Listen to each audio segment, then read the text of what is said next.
I wanted to talk with you a little bit about depression and substance use because they are closely tied to one another.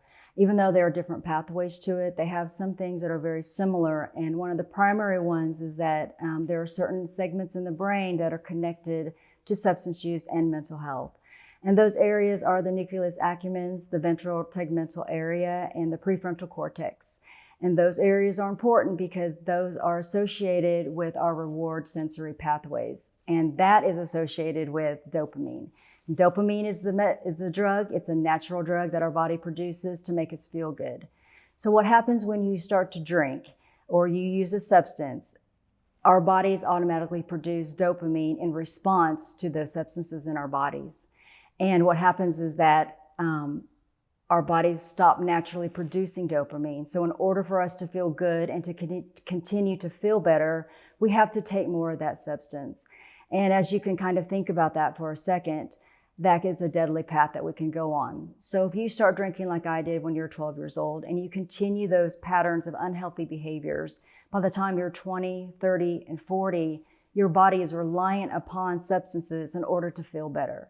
So what we want you to do is to think about how can you make yourself feel healthier in adaptive, healthy coping mechanisms. Now, there are many different pathways that you can take to help you with substance use and depression. And one of those is talking to a mental health counselor, a therapist, there's social workers, and then there's people like me who have lived experience.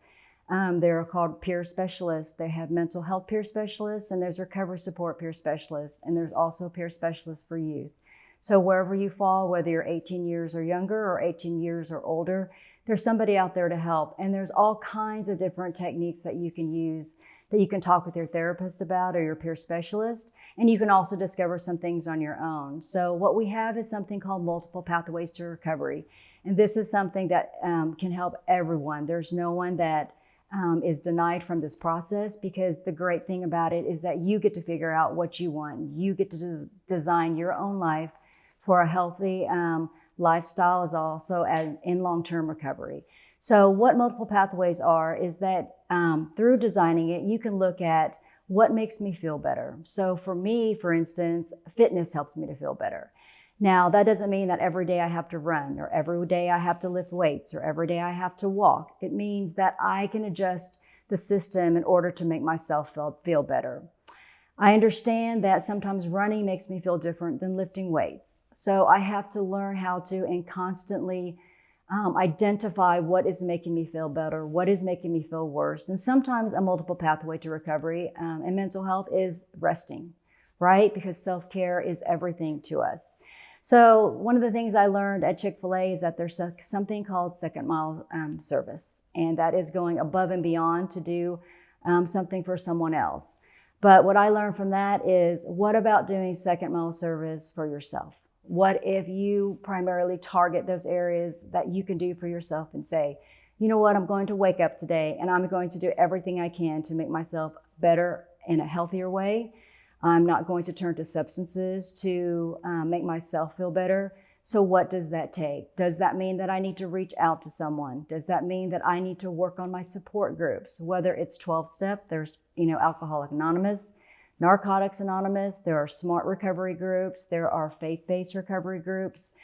You can go online and look up all kinds of things, no matter what your spiritual affiliation is. If you don't have one at all, there are all kinds of groups everywhere that you can find and connect and attach to, because one of the things to make yourselves healthier and happier in mental health and substance use is the fact that we connect.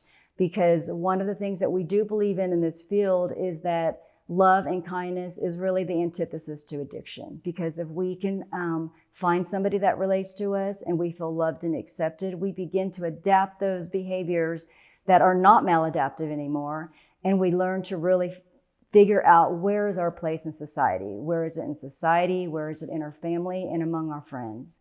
And so that's why those multiple pathways to recovery are very important for you to look at and to talk to people, because sometimes cognitive therapy works for people. And that's where you figure out, how does my brain work? What skills and tools do I need to learn to make myself healthier and happier? Or maybe it's even, how do I get along with people? How do I socially and emotionally regulate? because anger management can work for a lot of people, but anger is an emotion. After we identify that, what are we going to do? We have to learn how to handle those emotions, identify those stressors in our lives before we actually get to the ticking time bomb, right? So I ask you to examine your life, because recovery and mental health has a lot to do with self-reflection. Unfortunately, professionals and those on the outside can't do that hard work for you, but you can do it. You know, there really is a saying that I believe in, and it says, nothing about us without us. And you can reach out to people. You can call or text 988. We also have 211, which is an information system that you can log on to. You can call 211. There is someone on the phone that can talk to you. You can tell them what issues you are having to navigate, and they will direct you to the correct number or affiliation that you need to help you.